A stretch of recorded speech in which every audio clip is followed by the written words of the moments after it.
Good morning, it's Pastor Mike here in the study. I want to come to you out of the book of Peter. And Peter in 1 Peter chapter 2, he makes this statement. He said, "As newborn babes desire the sincere milk of the word, that you may grow thereby, if so be that you've tasted that the Lord is gracious."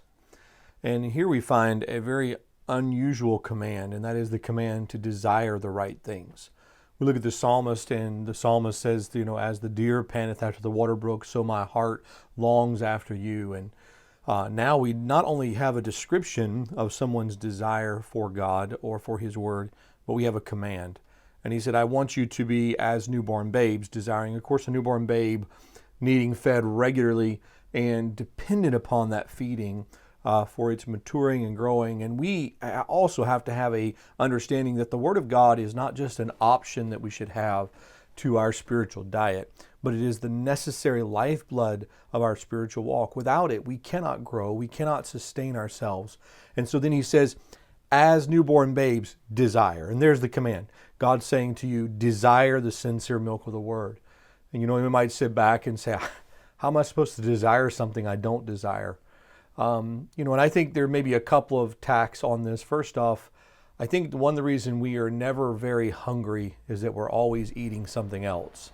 If I were to stop at the restaurant on the way home or drive through McDonald's drive-through on the way home, when my wife's got a nice meal on the table and, maybe even she's cooked up a steak for me that night and we've got some green beans and we've got some nice sweet tea and some dinner rolls and maybe some mashed potatoes, and all these things are there prepared for me. And I'm hungry for them on my way. And then I stop at McDonald's and I get a Big Mac and a large fry and a Coke and a shake. And then I walk into the house and she says to me, why aren't you eating? Well, I'm not hungry for it. I don't desire it anymore. Why? Because I'm full of something else. And I think a lot of times our spiritual appetites are filled up with so many other things. And then I think the second tact in this, so what I would say is, let's limit our other intake so that we can be hungry for the Word of God. And then the other side of this is, let's ask God to give us a desire. When God looks at the lame man and says, rise, take up your bed and walk, he couldn't do that.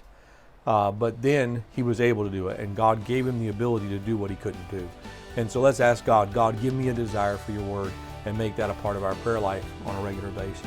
I hope this will be an encouragement to you. Let's desire the Word of God this week. We'll see you next time in the study.